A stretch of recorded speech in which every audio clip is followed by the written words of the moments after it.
অবশেষে ঢাকা ১৮ আসনের ভোট থেকে সরে দাঁড়ানোর ঘোষণা দিলেন নাগরিক ঐক্যের সভাপতি মাহমুদুর রহমান মান্না। রোববার রাতে নিজের ভেরিফাইড ফেসবুক পেজে এ ঘোষণা দেন তিনি। কারণ হিসেবে ব্যয়বহুল নির্বাচনের কথা বলেন মান্না।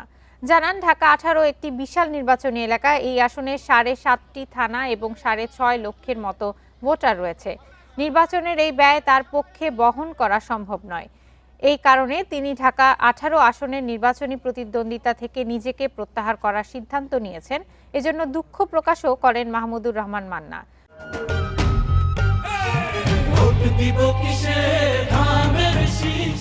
বগুড়া ২ আসন থেকে ত্রয়োদশ জাতীয় নির্বাচনে প্রতিদ্বন্দ্বিতা করার সিদ্ধান্তের কথাও জানান তিনি।